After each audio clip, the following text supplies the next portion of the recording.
I give to them some things. Some warm, some didn't, but I was like, okay, this is just my little appreciation gift to them. Because they don't be having yeah, we finna shallow.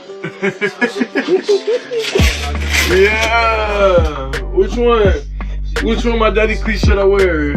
93s, 96s. I don't know. Decision. To get my first rookie contract is lit. I just go to practice every day, bro. It's no difference. Rookie minicamp was fun. It was good to be able to just get back on the field and just throw the football again. What took me by surprise was the endless amount of resources teams have, and it was real cool to be able to have access to them daily. It's different than like college, because in college, of course, you have a lot of resources, but in the league, it's like whatever you think about, bro. The outside noise, everything was put to end. I was able to actually get out there and show what I'm able to. The air in the Cleveland Browns facility hummed with the low-grade, perpetual energy of off-season preparation. For Shedeur Sanders, the routine was becoming familiar. The film room's glow, the weight room's clatter, the precise, repetitive artistry of practice. To him, it felt no different. I just go to practice every day, bro. It's no difference, he would later reflect, his tone carrying the calm focus of an athlete in his element. Rookie minicamp had been fun, a welcome return to the fundamental joy of just getting back on the field and throwing the football again. Yet even for someone born into the blinding spotlight of football royalty, the sheer scale of the professional machine was a revelation. What took me by surprise was the endless amount of resources teams have, Sanders admitted. It was real cool to be able to have access to them daily. It's different than college. In the league, it's like, whatever you think about, bro. This access, these resources, were the tools of his trade. It's a sign for anybody out there that feels like they've been done wrong. You are always going to end up on the right side if you are a good person. Shedeur has been doing nothing but keeping quiet, working, minding his business, driving the speed limit, hopefully, and doing everything he needs to do to prepare for this. But for Sanders, they were also the backdrop to a quiet, seismic revolution, when he had set in motion not on the field but at the negotiating table. While he focused on mastering a playbook, the outside world was catching fire with a story that was shaking the NFL to its financial and cultural foundations. The epicenter of this quake was not a first overall pick, a generational talent anointed from day one. It was the so-called project, the fifth-round afterthought, pick number 144. The narrative that had been carefully spun by anonymous league sources in the draft's aftermath was one of a player too focused on his brand, a prospect with questionable body language, a young man entitled by the fame he carried from his college days at Colorado, and his lineage as the son of day and primetime Sanders. The slide from projected first-round buzz to the fifth was framed as a cold, hard reality check from the NFL, a league putting a talented but distracted youngster in his place. He would develop quietly in the shadows, the story went, a hidden gem on the depth chart behind established veterans. But in the summer of 2025, that narrative shattered into a million pieces, replaced by a financial and cultural explosion that left executives in NFL front offices and Nike headquarters in Beaverton, Oregon, grasping for comprehension. Clause is called prime equity. This clause gives Sanders a percentage of revenue generated from merchandise, sponsorships, and promotions linked to his name and likeness. That's what I said. It wasn't that his character was stupid. They was trying to smart. Yeah, that's why he got picked so far back, because apparently his agents wanted this clause. The catalyst was a number so audacious it seemed like a misprint. 250 million asterisk. That was the reported value of Shedeur Sanders' rookie jersey sales in the weeks following his first modest preseason appearance for the Cleveland Browns. For a player whose entire four-year rookie contract was worth $4.6 million, the figure was not just impressive, it was paradigm-shattering. His estimated cut from those sales, thanks to a revolutionary clause in his contract, was around $14 million. Before taking a single regular season snap, Shedeur Sanders had already tripled his NFL salary. This wasn't a happy accident or a fleeting viral moment. It was the direct, explosive result of a calculated strategy, a blueprint for a new kind of athlete in a new era. The engine of this revolution was a contract clause so unprecedented it had its own name, the Prime Equity Clause. The 2025 NFL Draft was supposed to be Shedeur Sanders' coronation. At Colorado, he hadn't just played, he had performed with a swagger and production that evoked his father's legendary era. Nike, seeing the future clearly, had already made him their first-ever name, image, and likeness nil football athlete while he was still in college. This wasn't a standard endorsement, it was deep brand integration. They built campaigns around him, connecting his modern flair to the iconic 1992 Air Diamond Turf era of Day and Sanders. By draft night, Sanders wasn't just a quarterback, he was a burgeoning business entity. Then the chairs emptied, pick after pick, round after round, Sanders' name went uncalled. The green room buzz turned to stunned silence, then to anxious murmur. First round passed, second, third, fourth. Finally, with the 144th pick, the Cleveland Browns called his name. The slide was historic and humiliating on its surface. Almost immediately, the reasons leaked to friendly media outlets. Anonymous executives called him entitled. They whispered about bad body language. They suggested he was more concerned with his brand than with football. The character assassination was swift and coordinated. As one observer later put it, it wasn't that his character was stupid. They was trying to, that's why he got picked so far back. The subtext, now widely believed around the league, was that these attacks were a direct response to Sanders' contractual demands. His agents had insisted on the inclusion of the prime equity clause, a stipulation granting him a percentage of all revenue tied to his name, image, and likeness generated by the team and the league. Jerseys, sponsorships, content, merchandise. He wasn't asking to be just an employee, he was negotiating to be a business partner. The old guard balked, granting a rookie, a fifth-round rookie no less. Such a stake was seen as heresy. The coordinated whispers were an attempt to devalue him, to make him seem like a risky investment not worth the contractual headache. They were trying to ruin his marketability because they knew it was worth money, an analyst later surmised. The goal was to teach a lesson. No player, not even one named Sanders, was bigger than the system. What the league misunderstood was that Shedeur Sanders' marketability existed independently of the draft. The system they were defending was already obsolete. The prime equity clause was simply the legal mechanism recognizing a new reality. Sanders entered the NFL as a fully formed commercial entity. The clause, in essence, stated that if the NFL wanted to profit from the brand of Shedeur Sanders, they had to cut the brand owner in on the proceeds. As one commentator broke it down, this clause ties his brand legacy and financial future to his on-field performance, allowing him to potentially benefit from the value he brings beyond just playing football. It could include things like revenue from merchandise, endorsements, and media appearances. He's going to be one of the richest quarterbacks ever. Prime equity. I want you guys to understand that word, prime equity. Yesterday, I did a video about him receiving $14 million in commission from $250 million earned from his jersey sale. A lot of y'all said, Cap, that's a lie. When Shedeur signed his deal with the Browns, which was $4.6 million, there was a clause in his contract that was called prime equity. This clause ties into brand legacy and financial future to his on-the-field performance, allowing him to potentially benefit from the value he brings beyond just playing football. It could include things like revenue from merchandise, endorsements, and media appearances.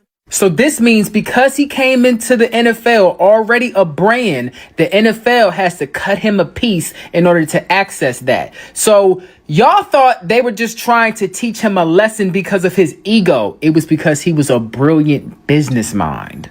That's why he went so late in the draft. They were trying to ruin his marketability because they knew it was worth money. And they knew whoever he signed to, he was going to put that clause in there. So they were trying to make him look like he wasn't that good. You should have just paid him, because the things that he's about to do is going to change the entire way you see the NFL from this point on. So this means because he came into the NFL already a brand, the NFL has to cut him a piece in order to access that. The $250 million in jersey sales was the proof of concept.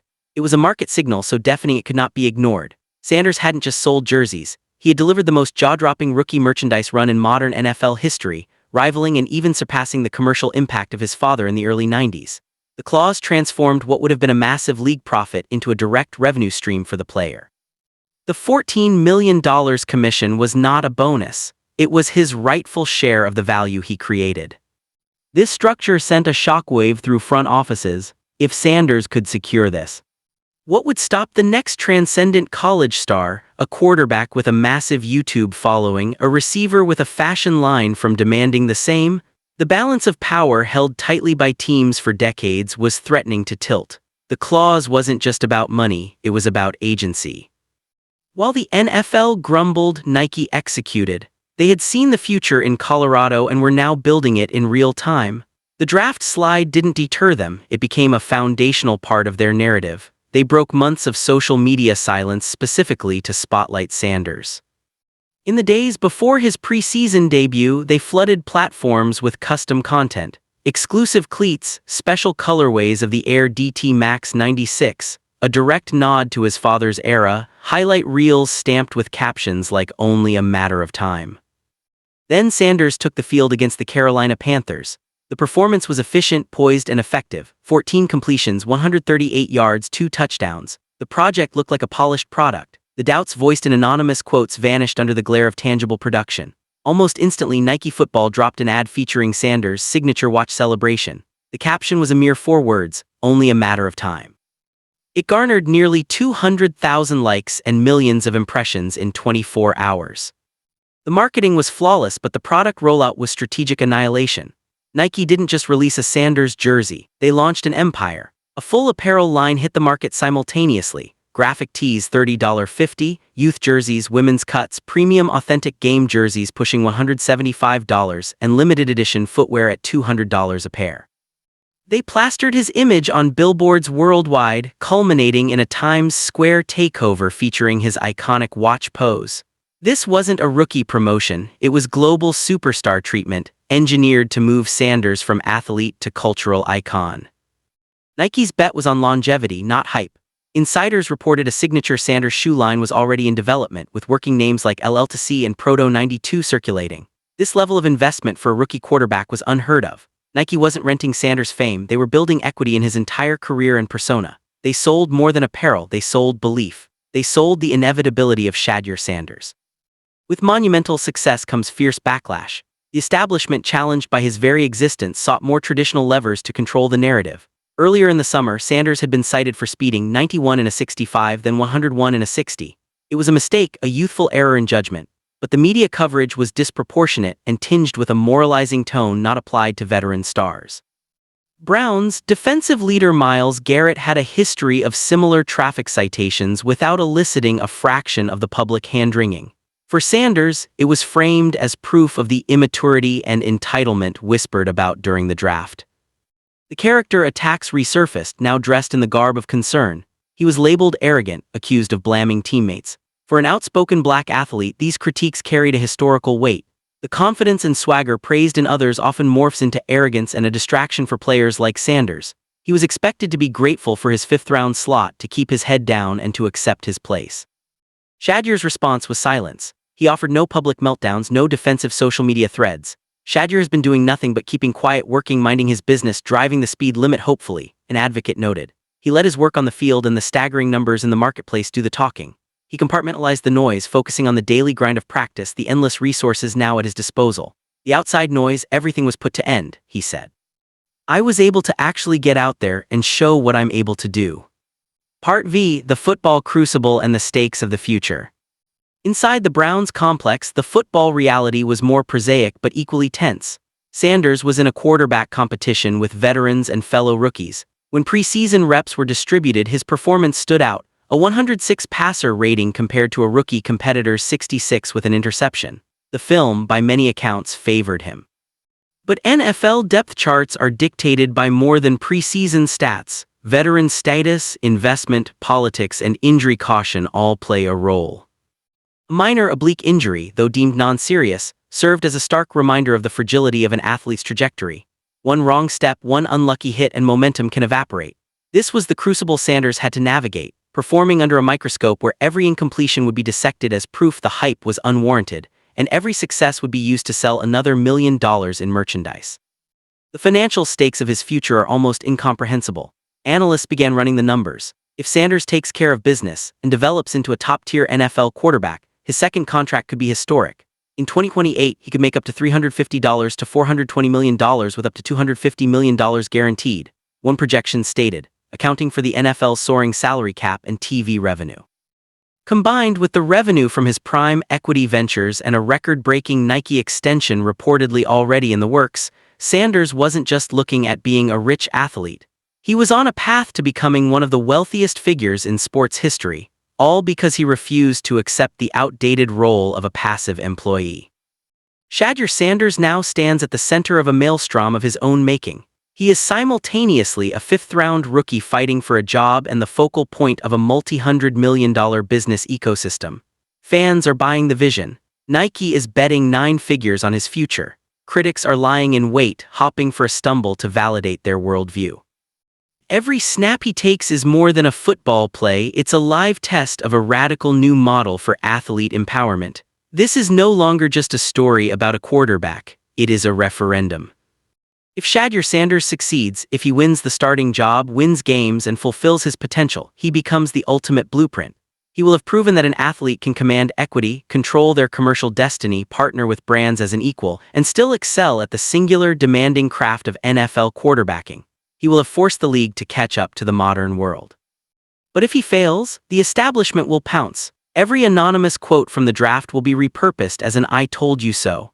The narrative will be that the distractions of business, the arrogance of demanding equity, undermine the football. It will be used as a cautionary tale to keep the next generation of stars in their traditional, disempowered place. The margin is razor-thin. The spotlight is hotter than for any rookie in recent memory. Shedeur Sanders is playing for more than the Cleveland Browns. He's playing for the future of athlete contracts, for the redefinition of what it means to be a professional in the 21st century. The sales are real. The hype is real. The revolution, codified in a clause called prime equity, is already underway. The NFL has officially entered a new era. The only question left is whether it will embrace this change or fight a futile rearguard action against the inevitable. As the billboards in Times Square declare, with Sanders coolly checking his wrist, it seems to be only a matter of time.